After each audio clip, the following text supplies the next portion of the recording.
નમસ્કાર વિદ્યાર્થી મિત્રો, આજે આપણે ધોરણ 7 વિષય હિન્દી કાવ્ય 5 ધરતી કી શાનની સ્વાધ્યાયની સંપૂર્ણ સમજૂતી જોઈશું।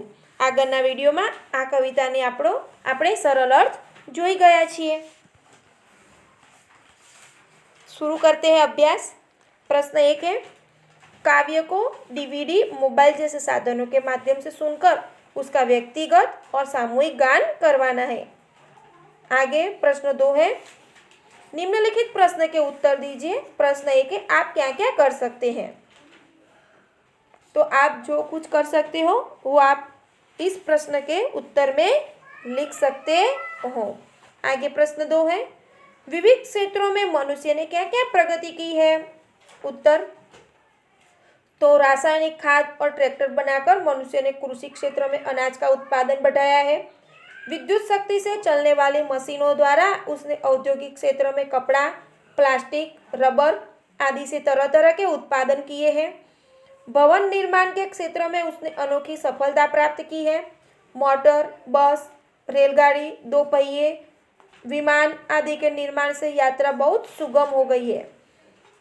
टेलीफोन, मोबाइल, ईमेल आदि के द्वारा संचार व्यवस्था में क्रांतिकारी बदलाव आया है। कंप्यूटर के आविष्कार ने हर एक क्षेत्र में अपनी उपयोगिता साबित कर दी है। चिकित्सा क्षेत्र में तरह तरह की दवाइयाँ और इलाज के नए साधन खोजे गए हैं। इस तरह विविध क्षेत्रों में मनुष्य ने अद्भुत प्रगति की है। आगे प्रश्न 3, अन्य जीवों से मनुष्य महान कैसे है। उत्तर, मनुष्य के पास अन्य जीवों की उपेक्षा सोचने समझने की विशेष बुद्धि है। इस बुद्धि के द्वारा उसने अनोखे आविष्कार किए हैं। मनुष्य को वाणी का वरदान मिला है। उसके पास भाषा की शक्ति है। उसके बल पर उसने सभ्यता और संस्कृति का विकास किया है। इस प्रकार मनुष्य अन्य जीवों की उपेक्षा महान है।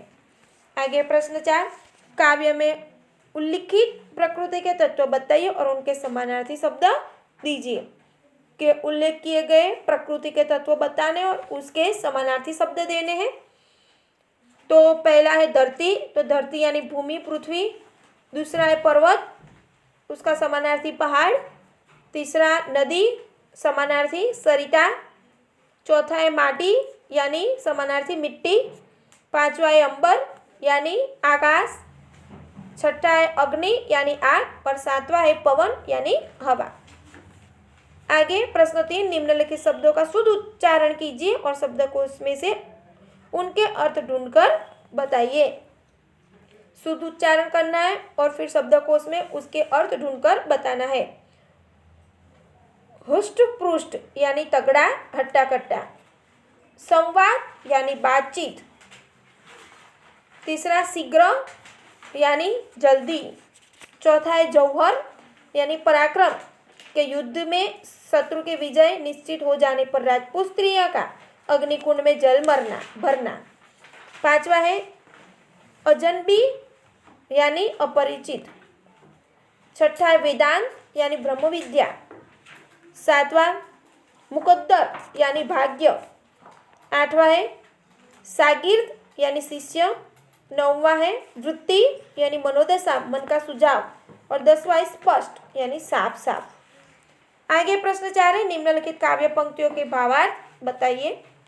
तो पहली काव्य पंक्ति है, पृथ्वी के लाल तेरा हिमगिर सा बाल, तेरी भ्रुकुटी में तांडव का ताल है। तो इसका सरल अर्थ बताते हैं यहाँ, हे पृथ्वी के पुत्र, तेरे पास हिमालय जैसे ऊंचे दर्जे का दिमाग है। तो अगर क्रोध में अपनी भौं तिरछी कर दे तो उसका वही असर होगा जो शिव के तांडव के ताल में होता है। दूसरा, गुरु सा मतिमान, पवन सा तू गतिमान, तेरी नभ से भी ऊंची उड़ान है रे। हे मनुष्य, तुझ में महान देवगुरु जैसी बुद्धिमत्ता है और तू पवन की तरह गतिशील है। तू आकाश से भी ऊंचे पहचान की शक्ति रखता है। आगे स्वाध्याय देखते हैं। प्रश्न 1 है, निम्नलिखित प्रश्नों के उत्तर लिखिए।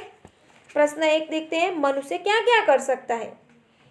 तो काव्य पंक्ति में हमने देखा था कि मनुष्य पहाड़ों को तोड़ सकता है, वह नदियों के बहाव मोड़ सकता है, वह मिट्टी से अमृत निकाल सकता है, वह धरती और आकाश को एक कर सकता है। इस प्रकार मनुष्य असंभव लगने वाला काम भी कर सकता है।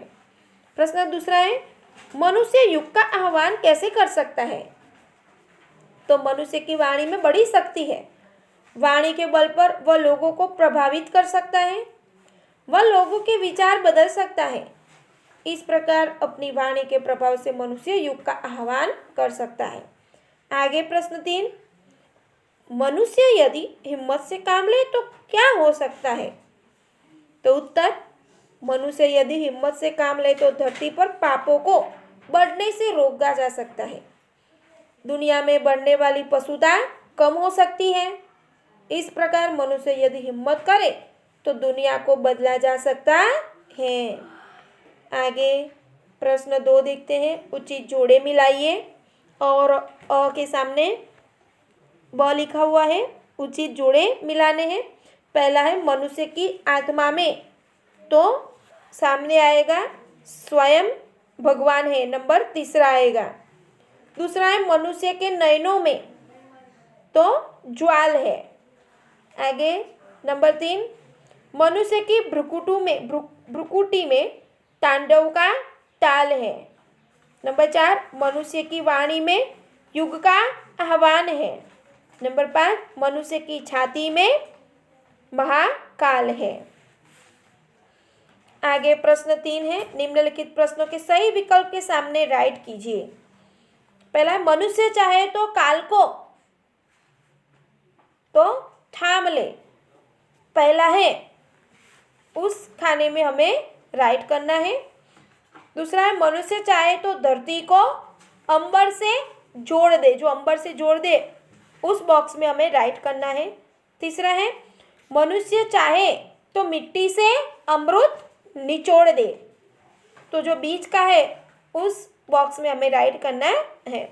आगे प्रश्न 4 देखते हैं कि नीचे दिए गए शब्द के विरुद्धार्थी शब्द देकर वाक्य में प्रयोग कीजिए। तो पहले शब्द दिए गए हैं, उसके विरुद्धी शब्द और फिर वाक्य में प्रयोग करने हैं। जैसे कि धरती यानी आकाश, तो पक्षी आकाश में उड़ रहे हैं, तो हम बनाएंगे अमृत यानी विष, तो वाक्य बनाएंगे शंकर जी ने विष पी लिया था। दूसरा है वरदान, तो विरोधी बनाएंगे अभिशाप, तो वाक्य बनाएंगे दहेज प्रथा एक सामाजिक अभिशाप है। तीसरा है ऊंचा, तो विरोधी नीचा, तो वाक्य बनाएंगे शर्म से उसका सिर नीचा हो गया। चौथा है पाप, तो विरोधी पुण्य, वाक्य बनाएंगे विद्या का दान बहुत बड़ा पुण्य है।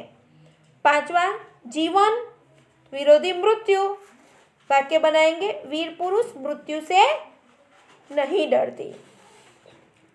आगे देखते हैं प्रश्न 5 है, नीचे दिए गए शब्दों के शब्दकोश के क्रम में रखकर उनका अर्थ शब्दकोश में से जानिए और लिखिए। तो यहाँ शब्द दिए गए हैं,